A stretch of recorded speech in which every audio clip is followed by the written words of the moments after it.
Sad tweet. We open here with sad tweet this week, going to at ACH is super. ACH, who recently got his release from WWE after the racist t-shirt situation and then him venting his frustrations about what a racist company they were and all the back and forth on social media.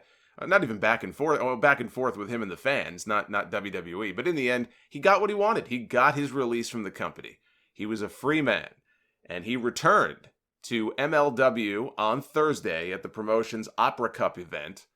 This was, again, not long after getting his release from WWE. Well, as quickly as he returned, it appears that his time in MLW is over, if his tweets are to be believed. First, let's back up a little bit. On Friday, ACH went on Twitter to address some of the earlier comments that he had made about Jay Lethal being an Uncle Tom. When ACH, Jordan Miles, call him whatever you want, went on his initial tirade on WWE and was tweeting things out and recording videos and pulling the videos down. I mean, there was a lot of stuff that he said.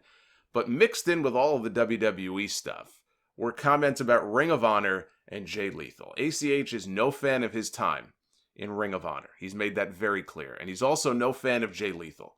There was no context of any kind put to the comments. He was insulting Lethal. Fuck Jay Lethal. He's an Uncle Tom.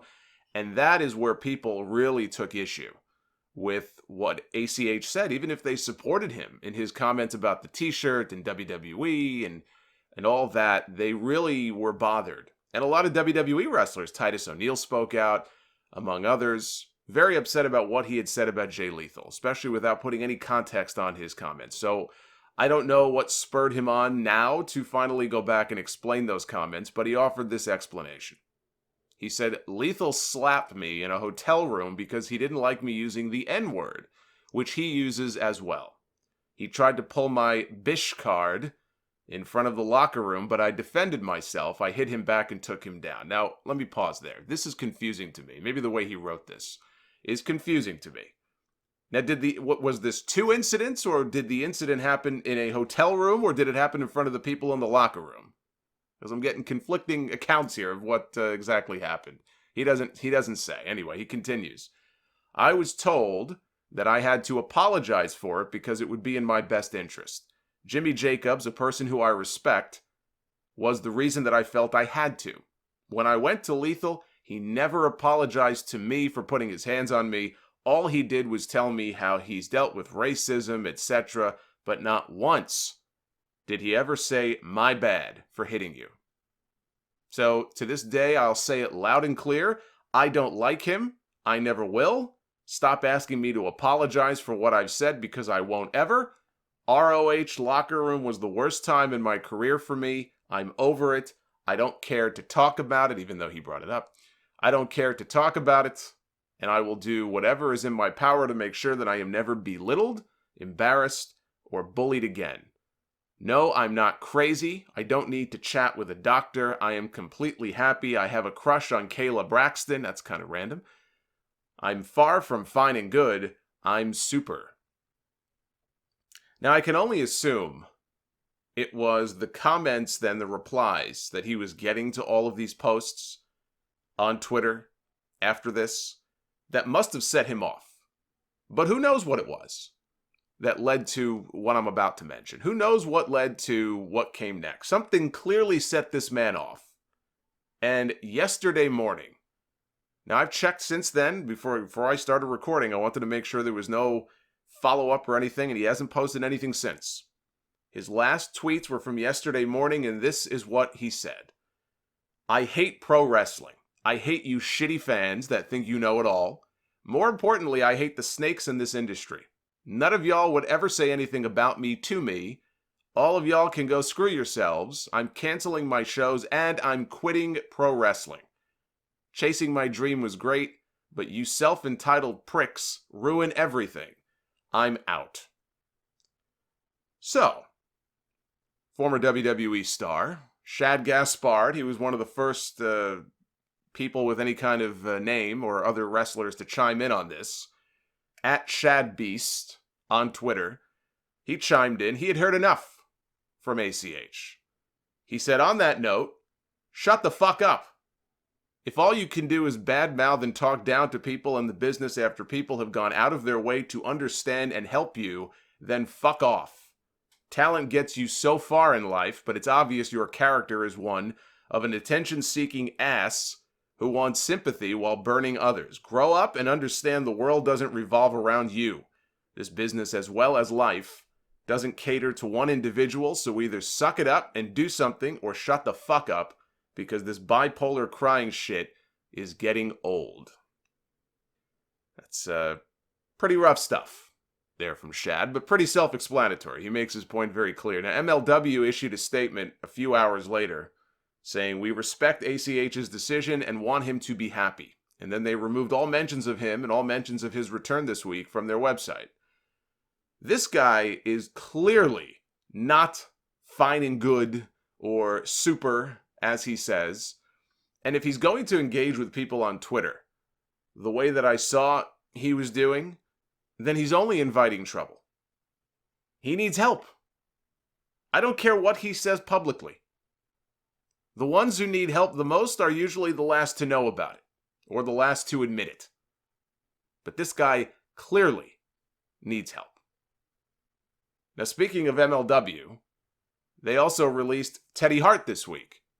And people jumped to his defense immediately because, thinking it might have to do entirely with the allegations against him. He's been involved supposedly in the disappearance of an ex-girlfriend a few years ago, who went missing and still to this day now has not been found.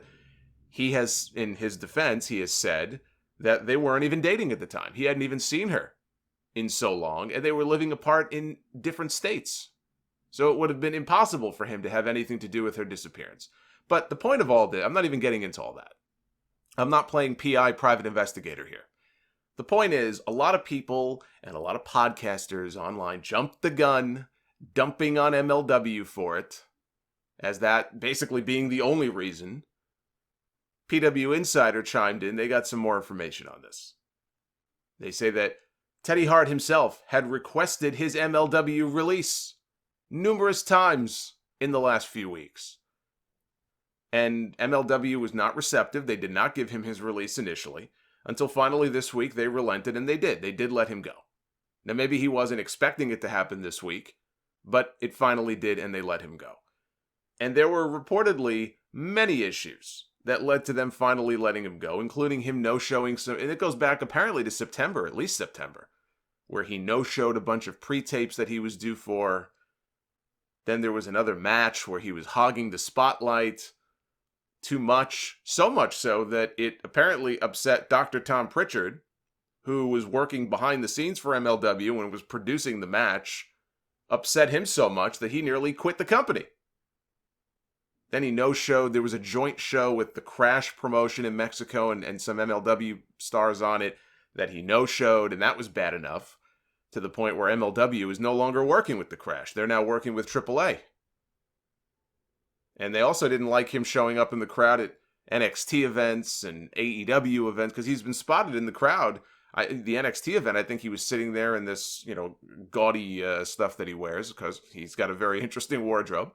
But he's sitting there, I think, with his cat. I think he had his cat with him when he was sitting in the crowd at NXT. So, of course, he's drawing all this attention on himself. And they didn't like that very much. And there was one MLW source who spoke to PW Insider who said that his behavior and his antics were taking away from the talent in the ring. It wasn't just a thing where MLW thought it was disrespectful to them. They thought he was also being disrespectful to NXT and to AEW. And so that also caused problems. But again, this is the MLW side of things. I will note that. This is coming from the MLW side, feeding information and feeding their view on things to PW Insider. But the point is, it sounds like this is hardly, his release is hardly something to do just with the whole controversy around this missing woman. And so they've now parted ways. And I know that Teddy Hart and his girlfriend, Maria Matic, from Ring of Honor, they recently, about a week or so ago, started their own YouTube vlogging channel, which from what I have seen so far of some of the videos is, it's something else. It is definitely something. If you want to look it up online, it probably isn't too hard to find. It is definitely something.